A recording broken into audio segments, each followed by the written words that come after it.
आपका आपके अपने चैनल कॉमन 6 में। एस्टेट के प्रीवियस ईयर के पेपर हम लोगों ने स्टार्ट किए हुए हैं, तो आज हम लोग नेक्स्ट 20 क्वेश्चन करेंगे। उसका सॉल्यूशन देखिएगा आप। What is the maximum age limit member of national commission for consumer protection. देखिएगा, इस पे काफ़ी सारा लास्ट टाइम भी डिस्प्यूट सा भी हुआ कि 60 ईयर है या 65 है। पहले 60 ईयर थी, बाद में जो अमेंडमेंट हुई तो 65 ईयर हो गई। तो 65 ईयर जो है वो इसका जो आंसर है वो बिल्कुल ठीक रहने वाला है। उसके बाद देखिएगा, which of the following is the characteristics of transactional leader. निम्नलिखित में से कौन सी व्यवहारात्मक नेताओं की विशेषता है। तो इसमें inspirational motivation, management by exception, idealised influence, intellectual stimulation.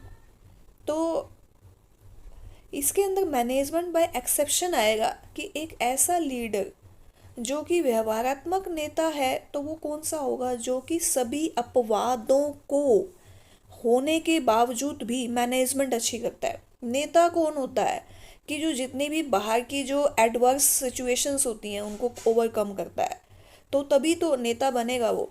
तो जो मैनेजमेंट अच्छी होगी उसकी, जितने भी आसपास के अपवाद होंगे उसको ओवरकम करेगा, उसको कंट्रोल करेगा। तो मैनेजमेंट बाय एक्सेप्शंस, ये आपका आंसर बिल्कुल ठीक रहने वाला है।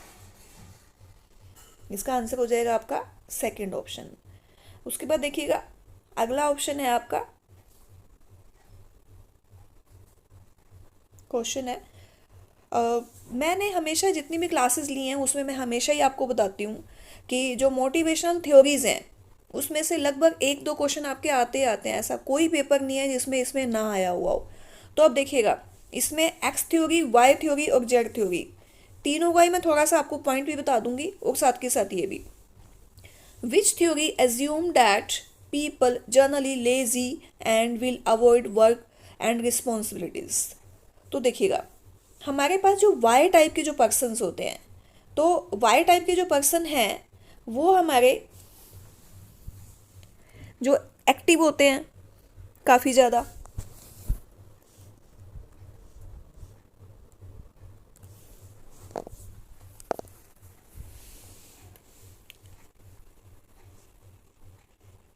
वाई टाइप के जो पर्सन्स हैं हमारे वो काफ़ी एक्टिव होते हैं, ये हम जानते ही हैं। जो हमारी मैकग्रेगर की थ्योरी है, एक्स और वाई थ्योरी। और जो जेड टाइप के पर्सन्स होते हैं वो कौन होते हैं, बहुत ज़्यादा एक्टिव होते हैं, जिनके अंदर एक वाओ फैक्टर होता है, जो विलियम आउची ने दी थी थ्योरी। तो जो एक्स थ्योरी है, एक्स थ्योरी में वो पर्सन्स होते हैं जो काफ़ी ज़्यादा लेजी होते हैं, जिनका काम करने का मन नहीं करता, रिस्पॉन्सिबिलिटीज़ नहीं लेते हैं। तो आपका जो आंसर है, जो लेजी पर्सन है, वो एक्स आएगा। एक्स और वाई थ्योरी में मैकग्रेगर ने दी थी। पहले एक बार ये क्वेश्चन आया हुआ था लास्ट ईयर में कि किसने दी थी ये थ्योरी, तो मैकग्रेगर ने दी थी। और जो जेड थ्योरी है वो विलियम आउची ने दी है, और विलियम आउची ने दिया। और इसके अंदर वाओ फैक्टर होता है, एक ऐसा फैक्टर जिससे जो हमारा टारगेट है वो जल्दी से जल्दी अचीव होता है। अगला क्वेश्चन देखिएगा, the modern approach of financial management क्या है। मॉडर्न अप्रोच क्या है फाइनेंशियल मैनेजमेंट की। पहले सिर्फ पैसे को ही महत्व दिया जाता था, लेकिन अब इसके साथ फाइनेंस के साथ हम लोग क्या है, इफेक्टिवनेस भी चाहिए, एफिशिएंसी भी चाहिए। तो इसके अंदर हम देख लेते हैं वो ऑप्शन है या नहीं है। तो फंड्स कलेक्शन, फंड्स कलेक्शन तो मेन है ही, वो तो हमारा क्लासिकल थ्योरी में आता है। Effective and efficient utilisation of capital, मुझे ये सही लग रहा है। फिर भी एक बार दोनों बाकी के ऑप्शन भी देख लेते हैं हम लोग। More attention to the problem of corporation enterprises, attention जो है प्रॉब्लम्स को सोल्व करने की, वो फाइनेंशियल एक्टिविटी से रिलेटेड नहीं है। More emphasis on long term problems, ये भी फाइनेंशियल मैनेजमेंट का पार्ट नहीं है, क्योंकि हम लोग तो फाइनेंस से रिलेटेड कर रहे हैं। तो effective and efficient utilisation of capital, जो हमारा फंड है हम उसको एफिशिएंटली यूज़ करें, मतलब कि ऑप्टिमाइजेशन होना चाहिए उस कैपिटल का। तो वो जो है वो हमारी मॉडर्न अप्रोच में आता है। तो ये आपका सही रहेगा ऑप्शन इसके अंदर, ये वाला सेकंड ऑप्शन। अगला क्वेश्चन देखिएगा, इंटरनल एलिमेंट दैट में interfere with the company ability to achieve its objective is. देखिएगा इसके अंदर जो हमारा एक स्ट्रेटेजी होती है स्वोट के नाम से जिसके हम लोग जानते हैं, स्वोट में स्ट्रेंथ होती है, वीकनेस होगी, अपॉर्चुनिटीज होगी, थ्रेट्स हो गई एक। तो इसके अंदर ये कहा गया है इंटरनल एलिमेंट, यानी कि कोई एक ऐसा आंतरिक तंत्र है जो कि उद्देश्यों को प्राप्त करने के लिए इंटरफियरेंस करता है, उसको प्राप्त नहीं होने देता। तो स्ट्रेंथ तो हो ही नहीं सकता, क्योंकि एक हमारी जो शक्ति है वो तो हमें जो ऑब्जेक्टिव्स है उसको अचीव करने के लिए होती है। वीकनेस, वीकनेस हमेशा ही होती है, जैसे कुछ पर्सन्स होते हैं, कुछ एम्प्लॉयज़ होते हैं, वो नेगेटिव होते हैं। और हम हर फैक्ट्री, हर ऑर्गेनाइजेशन में कुछ ना कुछ वीक पॉइंट होते हैं। और जब भी कभी भी किसी भी चीज़ का लॉस होता है तो जो वीक पॉइंट है वही हमारी इंडस्ट्री के अंदर ओवरकम करते हैं, तभी हम लोगों का लॉस होता है। तो इंटरफेरेंस वीक पॉइंट से ही होगा। तो जो इसका जो ऑप्शन है आपका वीकनेस वाला, ये आपका बिल्कुल ठीक रहने वाला है। अगला क्वेश्चन देखिएगा, ये आपका प्रैक्टिकल क्वेश्चन है। मैंने वैसे अपने क्लासेस के अंदर प्रैक्टिकल क्वेश्चन ही करवाया भी हुआ है, तो हम लोग इसको मैं इसका लिंक डाल दूंगी, आप उसमें इसका सॉल्यूशन देख पाएंगे। उसके बाद अगला क्वेश्चन है, A B C R partner in a firm. In the middle of the year C retire from the firm without settling his dues. Remaining partner continue the business. C is entitled to get dash till the final settlement. A B C partner हैं और C retire हो रहा है middle में ही। तो अब जो retirement के बाद जो ड्यूज हैं वो कैसे सेटलमेंट होंगे? तो इसके अंदर ऑप्शन दिए हुए हैं, उनमें से हमने एक ऑप्शन जो है वो सेलेक्ट करना है। Interest at the rate of 6% per annum on unsettled amount till settlement. बिल्कुल सही है ये वाला, कि 6% जो है सेटलमेंट तक इंटरेस्ट दिया जाएगा जब तक नहीं होता। सपोज वो मिडल में रिटायर हो गया, तो अगर हम उसकी पेमेंट लास्ट में करेंगे तो लास्ट तक के 6 मंथ का 6% इंटरेस्ट देना पड़ेगा। Share in profit earn by firm till settlement his profit is account in the profit sharing ratio. नहीं, ऐसा बिल्कुल भी नहीं होगा। जब वो रिटायर हो गया तो शेयरिंग प्रॉफिट में उसका कोई भी हिस्सा नहीं रहेगा, उसे सिर्फ इंटरेस्ट का जो है एंटाइटलमेंट होगा। Share in profit earn by the firm till settlement of his account proportionate to his unsettled amount to total capital firm from the date of retirement। तो शेयर प्रॉफिट वाला तो हिस्सा इसमें आना ही नहीं है। उसके बाद है आइदर ऑप्शन 1 और 3। हाँ, 3 वाला जो है, एक minute, share in the profit earn by the profit till settlement of his account proportionate to his unsettled. हाँ, प्रपोर्शनेट हो सकता है कि जितना जो प्रॉफिट अर्न किया है उसमें हम उसका प्रपोर्शनेट करके 6 मंथ तक तो वो वहाँ पर रहा था तो 6 मंथ का प्रॉफिट दे दिया जाएगा, बाकी का जो अमाउंट है वो उसके कैपिटल में ऐड कर दिया जाएगा और रिटायरमेंट की डेट में उसको दे दिया जाएगा। तो ये पॉसिबल है। 2 ऑप्शन होते हैं, या तो हम उसको लोन में ट्रांसफ़र करके इंटरेस्ट देते हैं, या फिर जितना टाइम वो रहा उसका प्रॉफिट दे के बाकी का अमाउंट कैपिटल में ट्रांसफ़र कर दिया जाता है। तो जो फर्स्ट ऑप्शन है और थर्ड ऑप्शन है, दोनों ही ठीक रहेंगे आपके। तो आपका जो इसका आंसर है वो 4th रहने वाला है।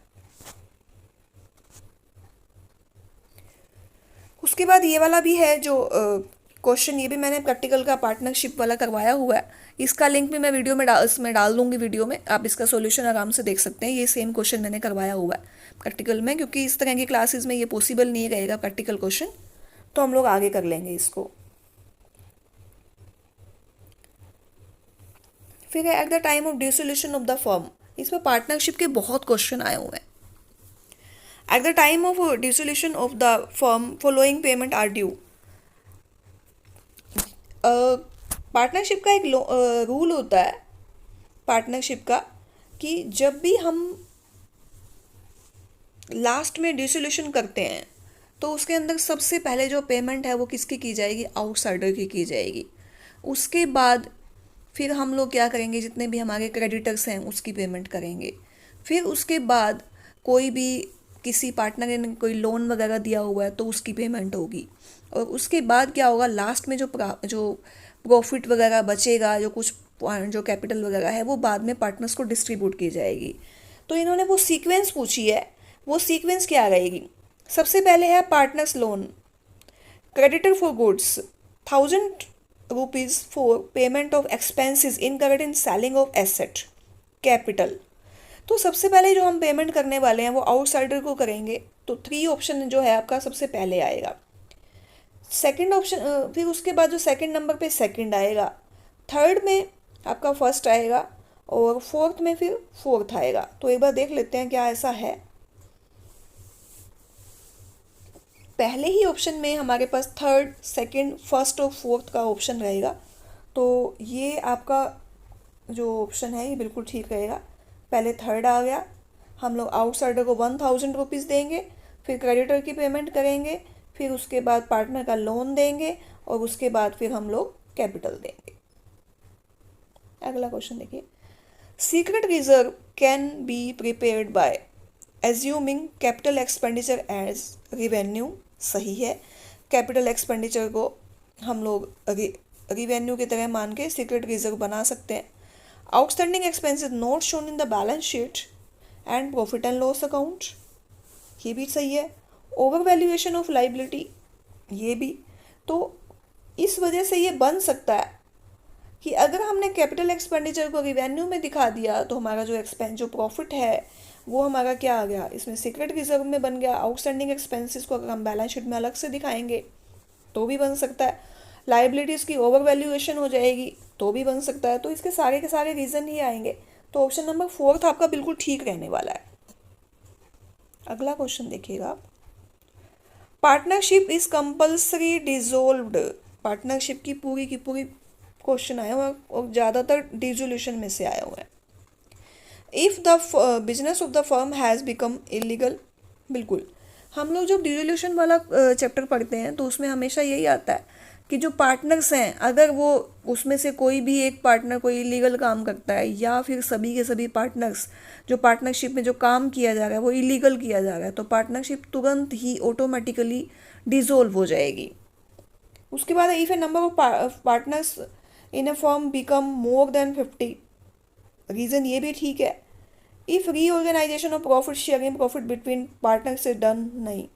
तो आइदर 1 और 2 अराइज भी हो सकता है और 1 भी हो सकता है। लेकिन जो एस्टेट के जो फाइनल आंसर की है उसके अंदर जो ऑप्शन आ रहा है वो आपका फर्स्ट ही आ रहा है। वैसे मेरे अकॉर्डिंग इसके अंदर अगर मैं बात करूं तो मेरे हिसाब से जो ऑप्शन है वो फोर्थ आपका बनता है। लेकिन अगर एस्टेट का फाइनल जो आंसर की है उसके अंदर ये आंसर आ रहा है तो आपको इसके साथ ही जाना चाहिए।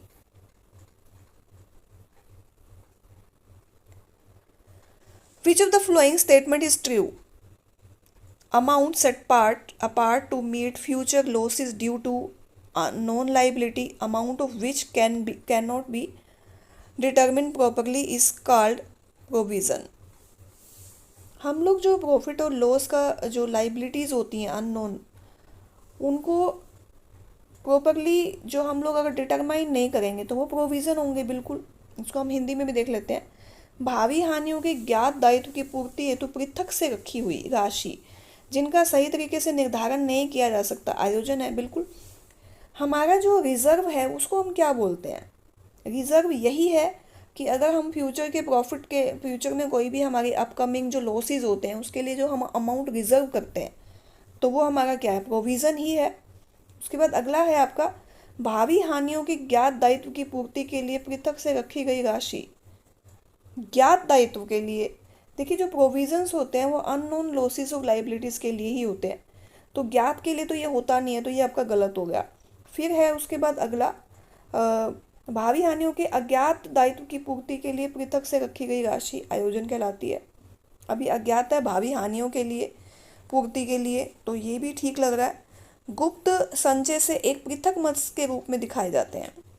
तो इसका जो आंसर है ये आपका फर्स्ट वाला ऑप्शन बिल्कुल ठीक लग रहा है आंसर। तो इसका जो है सेकंड ऑप्शन, जो थर्ड ऑप्शन है वो भी ठीक है, क्योंकि इसमें भी यही है कि भावी हानियों के अज्ञात दायित्व के लिए। तो अननोन लाइबिलिटीज इज कॉल्ड, लेकिन ये अननोन लाइबिलिटी नहीं आएगा इसमें, इसलिए आपका ये जो फर्स्ट ऑप्शन है ये ठीक रहे। नॉन लाइबिलिटी आएगा ज्ञात हानियों के लिए। अज्ञात हानि वाला जो ये पॉइंट आ गया आपका, ये वाला, ये इसकी वजह से ये ऑप्शन आपका गलत हो गया। फिर है secret reserve is shown as separate item in the balance sheet. तो सेपरेट तो नहीं होता ये वाला, सीक्रेट रिजर्व को कभी भी सेपरेट नहीं दिखाया जाता, प्रॉफिट एंड लॉस का ही पार्ट होता है और कैपिटल के साथ दिखाया जाता है इसको। तो इसलिए आपका ये ऑप्शन जो है फर्स्ट वाला,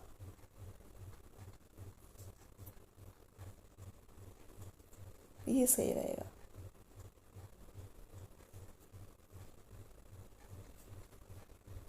आगे देखिएगा,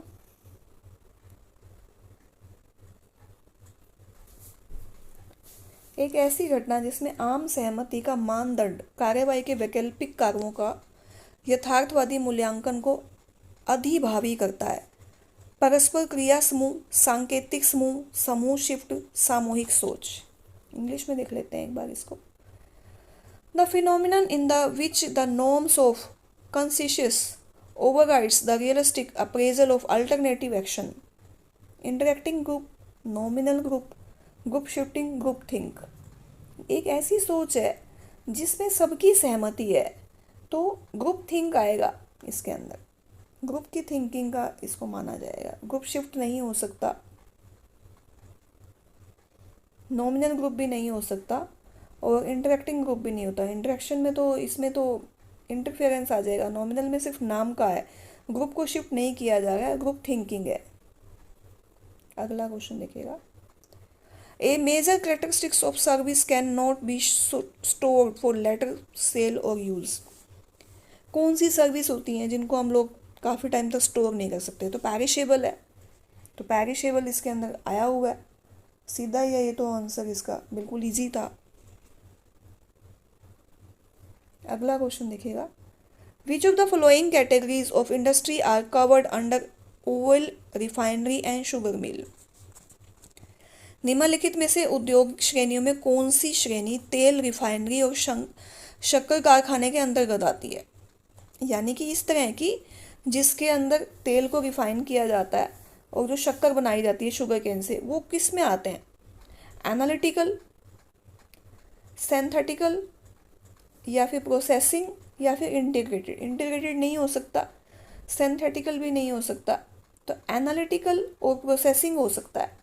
तो इसका आंसर प्रोसेसिंग भी है और आपका फर्स्ट भी है, और एस्टेट ने दोनों ही आंसर जो है ऑप्शन है फर्स्ट को भी और थर्ड को भी सही माना है, क्योंकि इसको एनालाइज करेंगे तभी तो इसको अलग से बनाया जाएगा। और प्रोसेसिंग तो है ही, शुगर केन से शुगर बनेगी।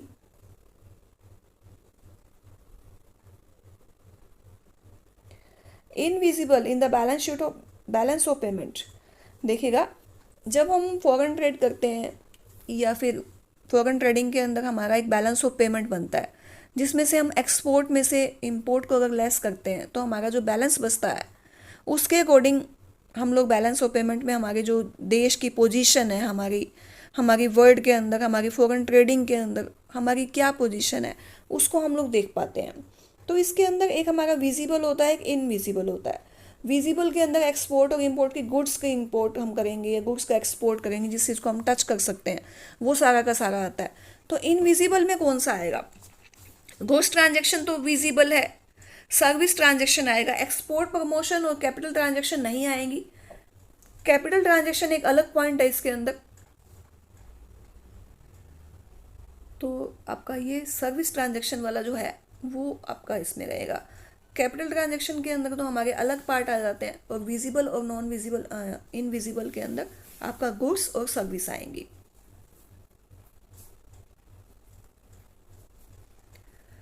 उसके बाद देखिएगा, मोटिवेशन थ्योरी में से 2 क्वेश्चन आ गए।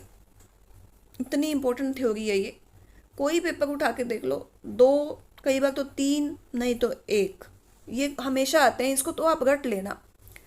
Who was developed hierarchy of need motivational theory. और सबसे ज़्यादा क्वेश्चन मास्लो वाली थ्योरी में से ही आते हैं, नीड थ्योरी में से। तो मास्ले की थ्योरी है कौन सी? एच मास्लो ने दी है हायरार्की वाली। George Elton Mayo, William G Ouchi और एल.एफ. उर्विक। तो मास्ले है, बिल्कुल मास्ले की थ्योरी है ये। Recruitment is negative process, positive process, negative as well as positive, या फिर क्रिएटिव।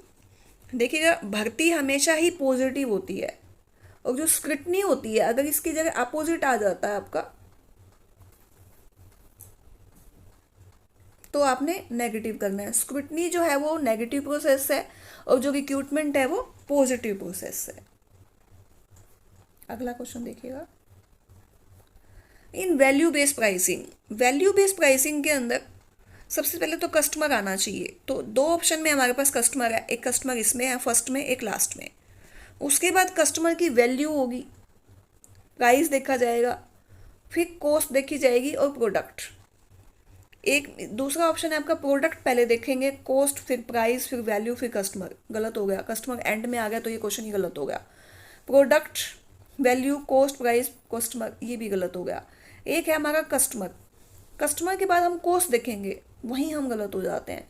तो ऑप्शन में आपका जो इसके अंदर पहले दिखा हुआ है कि वैल्यू बेस्ड प्राइसिंग, तो सबसे पहले कस्टमर देखेंगे कि कस्टमर हमारे कैसे हैं, उनकी वैल्यूज़ कितनी है, फिर हम अपना प्राइस डिसाइड करेंगे, फिर हम उसकी कॉस्ट, और उसके बाद उसकी प्रोडक्ट। तो ये वाला जो ऑप्शन है आपका फर्स्ट, ये रहेगा सही इसके अंदर।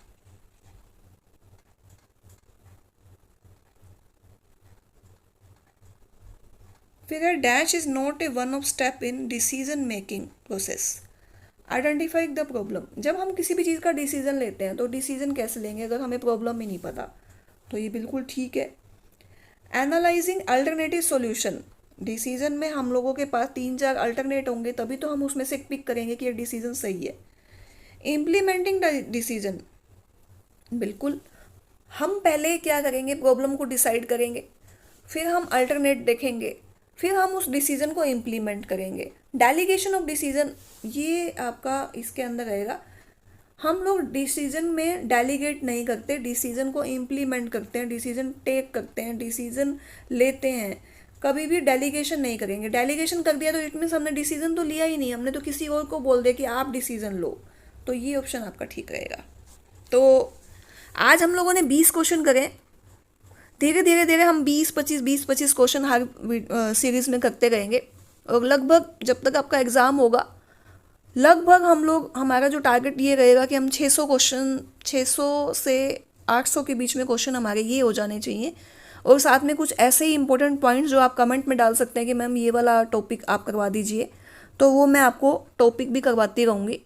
और साथ के साथ जितने भी हमारे क्वेश्चंस प्रीवियस ईयर में आए हुए हैं, लगभग 7 साल के पेपर हम लोग करेंगे, 7 साल के पेपर और कुछ सैम्पल पेपर, ताकि आपके लगभग 600 से 800 क्वेश्चन आपके बन जाए। आपको पेपर में अटेम्प्ट करना पता चल जाएगा, किस तरह के क्वेश्चन आते हैं ये पता चल जाएगा, और काफ़ी ज़्यादा हमें हेल्प मिलेगी।